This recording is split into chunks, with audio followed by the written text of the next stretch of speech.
Hello everyone, good evening. आप सभी का बहुत बहुत स्वागत है मेरे चैनल द पेंडेमिक्स में। मेरा नाम है आनंद और हम लोग आज की वीडियो में न्यूक्लियसेस के बारे में बात करेंगे। न्यूक्लियसेस ब्रॉड सेंस में हम समझते हैं कि जो न्यूक्लिक एसिड को डिग्रेड करते हैं। आपको पता ही होगा दो तरीके के न्यूक्लिक एसिड होते हैं, एक होता है डीऑक्सी राइबो न्यूक्लिक एसिड, एक होता है राइबो न्यूक्लिक एसिड, मतलब RNA एंड DNA। ठीक है, यहाँ पर दो हो गए। ठीक, तो इनको degrade, there are certain enzyme जो इनको डिग्रेड करते हैं। ये दो तरीके के होते हैं। ठीक है, एक होता है एक्सोन्यूक्लियस, दूसरा होता है इंडोन्यूक्लियस। ठीक, जैसे कि कुछ एग्जांपल इनका है डीएनएजेस, आरएनएजेस। आरएनएज में क्या बोलते हैं, आपका हो जाएगा RNase-H, RNase-1।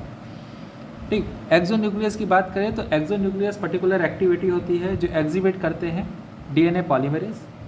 वो DNA को दो तरीके से देखे, अब जैसे मान लीजिए एक DNA मॉलिक्यूल है ना।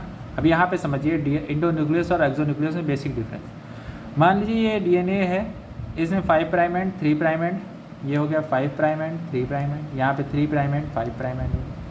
तो अगर इसको किनारे से एक सिंगल न्यूक्लियोटाइड को कोई चॉप करता है, ठीक है, तो उस तरीके के एंजाइम को क्या बोलेंगे आप, एक्सोन्यूक्लियस। ठीक है, और अगर मान लीजिए कोई एंजाइम है जो इसको 20 से चॉप करता है, यहाँ से कहीं से, ठीक है, कहीं भी रैंडम जगह से या स्पेसिफिक जगह से, तो उसको बोलेंगे इंडोन्यूक्लियस। ठीक, तो अब ये समझिएगा, पहले एक्सोन्यूक्लियस समझते हैं। तो एक्सोन्यूक्लियस मतलब आउटसाइड से जो इसको काटेगा। ठीक, न्यूक्लियस मतलब डाइजेस्ट द न्यूक्लिक एसिड। तो ये क्या करता है, break the phosphodiester bond at 5 prime end 3 prime end. 5 prime end क्या दिखाता है, 5 प्राइम एंड पे फास्फेट, और 3 प्राइम एंड क्या दिखाता है, 3 prime hydroxy group of ribose sugar, deoxy ribose sugar या राइबोस शुगर। ठीक है, तो exonuclease activity is exhibited by DNA polymerases. दो तरीके की होती है, एक 3 प्राइम एंड से करेगा जो 5 प्राइम एंड की तरफ चलेगा, इसको प्रूफ रीडिंग एक्टिविटी कहते हैं, इसको प्रूफ रीडिंग एक्टिविटी भी कहते हैं। ठीक है, ये जो एग्जिबिट की जाती है DNA पॉलीमरेज 1, 2 और 3 तीनों के द्वारा एग्जिबिट की जाती है।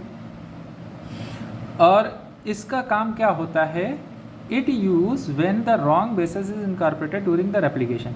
ये तब यूज़ होती है जब कोई रॉन्ग बेस इनकॉर्पोरेट हो जाता है ड्यूरिंग पॉलीमराइजेशन। ठीक है, अब यहाँ पे समझिएगा, जैसे मान लीजिए यहाँ पे ये एक DNA का फ्रेगमेंट है ना, और DNA पॉलीमराइजेशन कैसे होता है, ये होता है हमेशा 5 प्राइम टू 3 प्राइम एंड, मतलब ये 3 प्राइम स्टैंड है ना, 3 प्राइम टू 5 प्राइम स्टैंड है, और 5 प्राइम एंड से 3 प्राइम एंड की तरफ चल रहा है। ठीक, अब मान लो कि यहाँ पे कोई न्यूक्लियोटाइड है और ये रॉन्गली इनकॉर्पोरेट हो गया, तो इसमें क्या होगा, ये जो DNA पॉलीमराइजेशन है वो हार्ड हो जाएगा। और जब हार्ड हो जाए, हार्ड होने का रीज़न क्या होता है, देखिए जो DNA पॉलीमरेज होता है उसमें स्पेसिफिक एबिलिटी होती है कि जैसे ही कोई रॉन्ग बेस इनकॉर्पोरेट होता है तो वहाँ पे किंक या बल्क बन जाता है, और जो इसकी पॉलीमराइजेशन वाली स्पीड होती है वो धीमी पड़ जाती है। जनरली जो आपका पॉलीमरेज 3 होता है ये अराउंड 300 से 400 500 बेस पेयर पर मिनट ऐड करता है। पॉल 1 पॉल 2 की एक्टिविटी थोड़ी सी लिटिल बिट लेस होती है। तो जैसे इसकी एक्टिविटी स्लो डाउन होती है तो इसका जो आपका ये एक्सोन्यूक्लियस वाली एक्टिविटी है वो एक्टिवेट हो जाती है, क्योंकि ये इसे चेक करता रहता है और वो बेस को निकाल देता है और फिर से पॉलीमराइजेशन स्टार्ट हो जाता है। ठीक है, तो ये हो गया 3 prime to 5 prime activity for the repairing work. ठीक है, दूसरा होता है 5 prime to 3 prime exonuclease activity. ये प्रोसेस की जाती है DNA पॉलीमरेज 1 के द्वारा। ये क्या करता है, दो चीज़ें करता है, एक तो निक ट्रांसलेशन जिसे DNA रिपेयर कहते हैं, दूसरा होता है क्या, प्राइमर रिमूवल।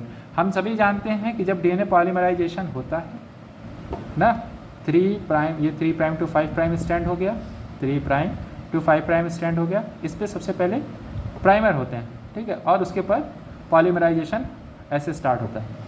तो क्या करता है कि जैसे मान लीजिए पॉलीमराइजेशन होता है सेमी डिसकंटिन्यूअस होता है।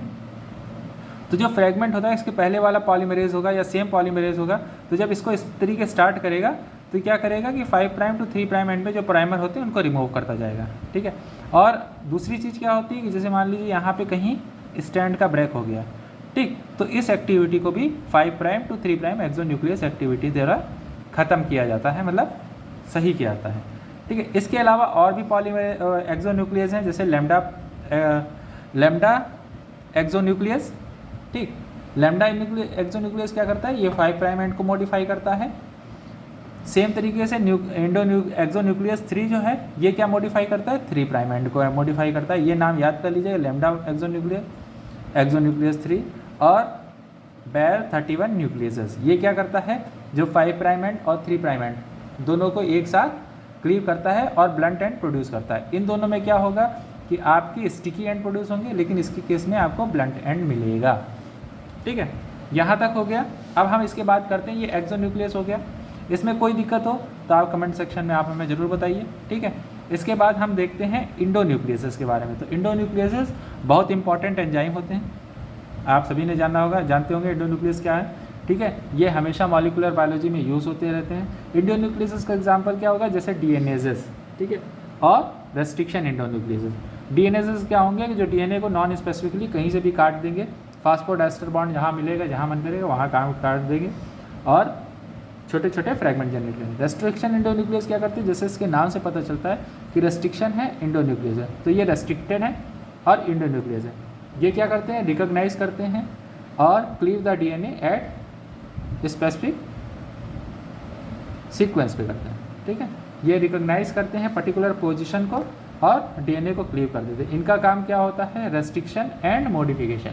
ये रेस्ट्रिक्शन भी करते हैं, साथ ही साथ मॉडिफिकेशन भी करते हैं। मॉडिफिकेशन क्या हो गया, मॉडिफिकेशन मतलब सेव करना, अपने आप को सेफ गार्ड करना। यहाँ पे देखिए, for the degradation of foreign DNA, ये फॉरेन डीएनए को डिग्रेड करते हैं और साथ ही साथ मॉडिफिकेशन क्या करते हैं, to save the safe DNA from restriction, क्योंकि उनके पास भी रेस्ट्रिक्शन साइट होती हैं, तो उनको वो डिग्रेड करता है, डिग्रेड करने से बचाने के लिए यहाँ पे करता है, ठीक है।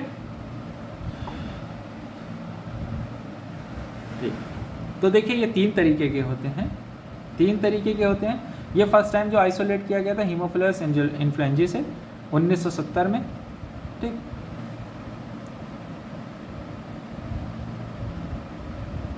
तीन तरीके के होते हैं, type 1, type 2, type 3।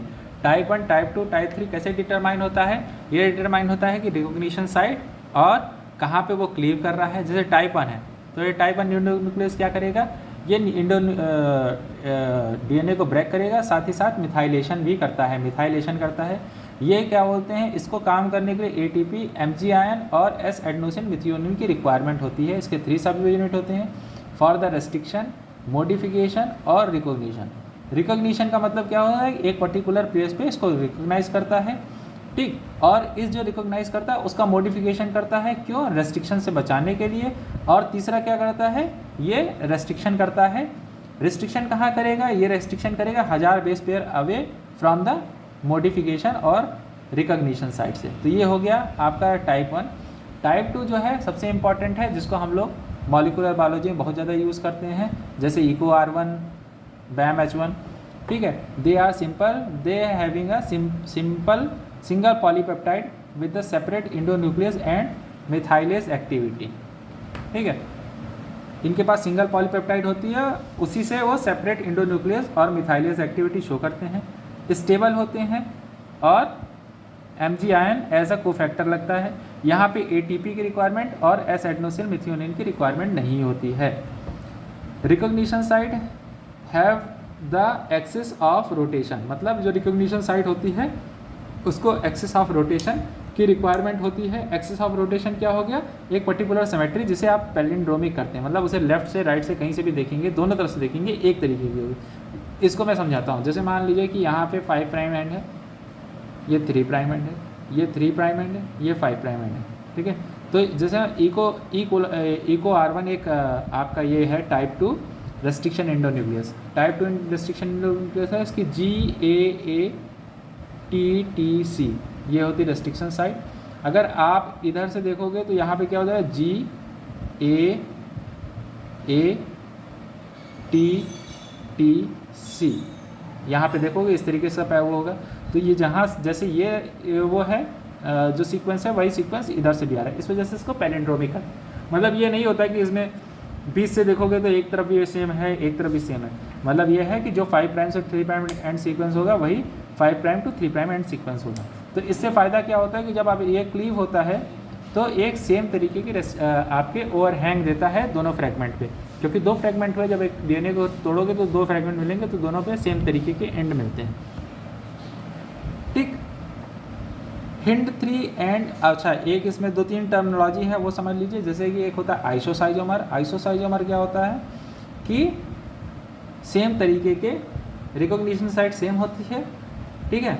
Hind 3 and HSUI example of isoschizomer, मतलब सेम रिकॉग्निशन साइट्स पता करते हैं, सेम तरीके का आपका वो देते हैं, जो फ्रेगमेंट होता है सेम तरीके का फ्रेगमेंट क्लीव करने के बाद देते हैं। और स्टार एक्टिविटी क्या होती है कि जो रिकॉग्निशन साइट होती है पर्टिकुलर, अगर आप एक कंडीशन चेंज कर दोगे तो उसका रिकॉग्निशन साइट थोड़ा चेंज हो जाता है, ठीक है। साथ ही साथ ये मिथाइलेशन वगैरह भी करते हैं, जिससे क्या होता है आपका एंजाइम जो होता है, जो आपकी पर्टिकुलर साइट होती है वो सेफ गार्ड रहती है।